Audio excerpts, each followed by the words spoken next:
রুটি করার আটা দিয়ে যে এত মজার নাস্তা রেসিপি তৈরি করা যায় না দেখলে বিশ্বাসই হবে না। এই নাস্তাটি এত খাবেন পেট ভরবে কিন্তু মন ভরবে না।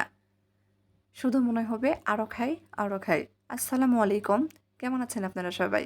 আশা করছি সবাই অনেক বেশি ভালো আছেন। সবাইকে আবারও একবার আমন্ত্রণ করছি সাদামাটা রান্নাঘর অ্যান্ড ব্লগসের আরেকটি নতুন ভিডিও দেখার জন্য। আজকে আমি আপনাদের মাঝে মজাদার নাস্তা রেসিপি শেয়ার করছি। এখানে একটা বোল নিয়েছি, বোলের মধ্যে চায়ের কাপে মেপে 1 কাপ মতো আটা দিয়ে দিচ্ছি স্বাদ মতো লবণ। শুকনো উপকরণ নেড়েচেড়ে মিশিয়ে নিচ্ছি। এখন অল্প অল্প করে পানি দিয়ে ডো তৈরি করে নেব। এই ডো তৈরি করার ক্ষেত্রে কোনো প্রকার তেল ব্যবহার করছি না।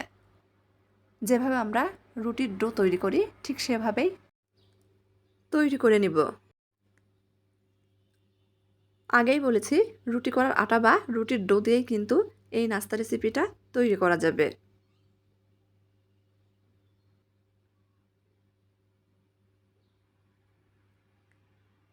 অল্প অল্প করে হাতে পানি নিয়ে ডো তৈরি করে নিচ্ছি।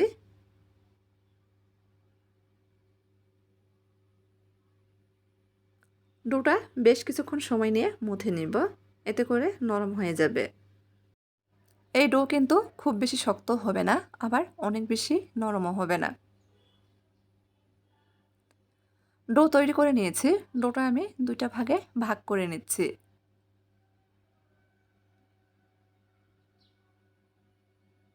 ঢেকে 5 মিনিটের জন্য রেস্টে রেখে দিচ্ছি।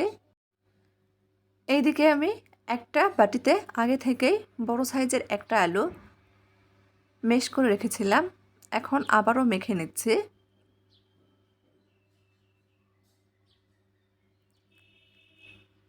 এখন দিয়ে দিচ্ছি স্বাদ মতো লবণ, সামান্য পরিমাণ গুঁড়ামরিচ। এখানে আমি হাফ চামচের চেয়েও কম পরিমাণ গুঁড়ামরিচ ব্যবহার করেছি। দিয়ে দিচ্ছি সামান্য পরিমাণ ধনিয়া গুঁড়া, ভাজা জিরার গুঁড়া আর হাফ চামচ পরিমাণ চাট মশলা। দিয়ে দেব ঝালের জন্য 1 চামচ পরিমাণ কাঁচামরিচ কুচি। মেখে নিচ্ছি।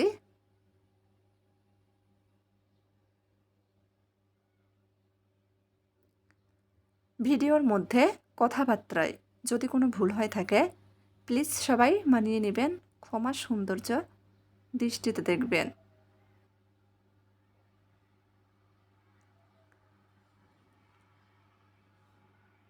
মেখে নিয়েছি, নাস্তার ভিতরে পুর একদম তৈরি, সাইডে রেখে দিচ্ছি। এদিকে আরেকটা ছোট বাটি নিয়েছি, বাটির মধ্যে একটা ডিম ভেঙে দিয়ে দিচ্ছি। দিয়ে দিব চিমটি পরিমাণ লবণ আর গোলমরিচ গুঁড়া। ডিমটা খুব ভালোভাবে ফেটিয়ে নেব।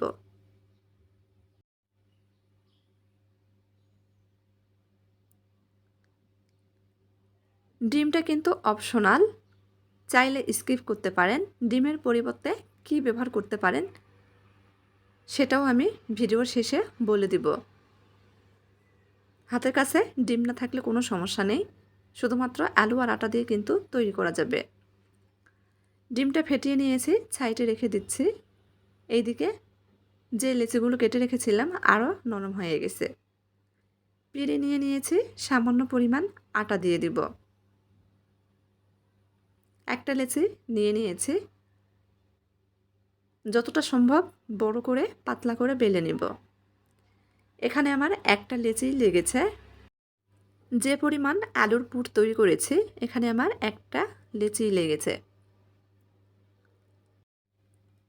বড় করে একটা রুটি বেলে নিয়েছি। নর্মালি আমরা যেরকম রুটি তৈরি করি তার থেকে একটু মোটা। দিয়ে দিচ্ছি আগে থেকে তৈরি করে রাখা আলুর পুর, পুরো রুটির উপর ছড়িয়ে দিয়েছি, তবে সামনের অংশটা আমি ফাঁকা রেখেছি। এই সামনের অংশে পানি লাগিয়ে নিচ্ছি, তারপর এক পাশ থেকে রোলের ভাঁজ দিয়ে নিচ্ছি।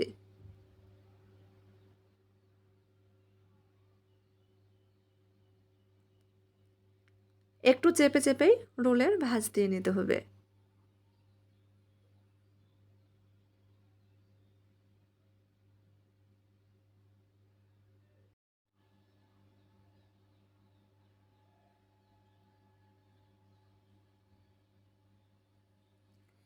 একটা রোল তৈরি করে নিয়েছি। ছুরি দিয়ে দুই পাশের অসমান অংশটা কেটে বাদ দিয়ে দিচ্ছি।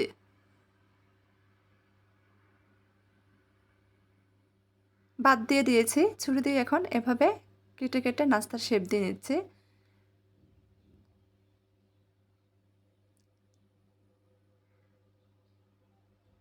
কিভাবে করছি ভিডিওটা দেখলেই বুঝতে পারবেন।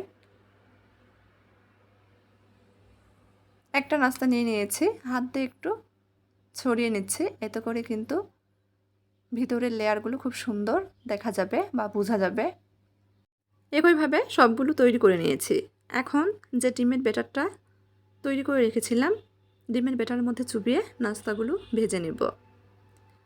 চুলার উপর ফ্রাই প্যান বসিয়ে দিয়েছি, দিয়ে দিচ্ছি পর্যাপ্ত পরিমাণ তেল। তেল গরম হয়ে গেলে একটা একটা করে নাস্তা ডিমের ব্যাটারের মধ্যে দিয়ে দিচ্ছি। এপাশ ওপাশ খুব ভালোভাবে ব্যাটার লাগিয়ে গরম তেলের মধ্যে দিয়ে দিচ্ছি। আমি এখানে ডিমের মধ্যে চুবিয়ে নাস্তাগুলো ভেজে নিচ্ছি। আপনারা চাইলে আটা আর পানি দিয়ে ব্যাটার তৈরি করে সেই ব্যাটারের মধ্যে চুবিয়েও কিন্তু ভেজে নিতে পারেন। আমরা গোলা রুটি তৈরি করার ক্ষেত্রে যেরকম ব্যাটার তৈরি করি ঠিক সেইভাবে আটার ব্যাটার তৈরি করে নিলেই হবে। ব্যাটার তৈরি করার ক্ষেত্রে অবশ্যই স্বাদ মতো লবণ দিয়ে নিতে হবে। এই যে নাস্তাগুলো আমি একটু উল্টিয়ে পাল্টিয়ে ভেজে নিচ্ছি। এই নাস্তাগুলো তৈরি করতে কিন্তু খুবই কম সময় লাগে, ঝটপট তৈরি করা যায়। ছোট থেকে বড় সবাই কিন্তু অনেক পছন্দ করে।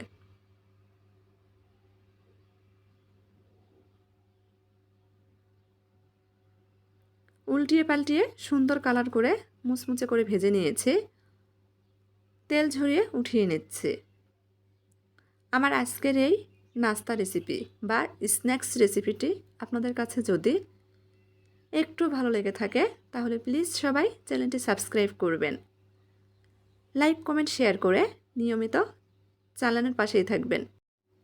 পরিবেশন করে নিয়েছি, দেখিয়ে দিচ্ছি কতটা মুচমুচে হয়েছে। ভেঙে শেয়ার করছি। এক হাতে ভাঙা যাচ্ছিল না, তারপরও চেষ্টা করছি আপনাদের কাছে থেকে দেখানোর জন্য। আজকের মতো এই পর্যন্তই। সবাই ভালো থাকবেন। আল্লাহ হাফেজ।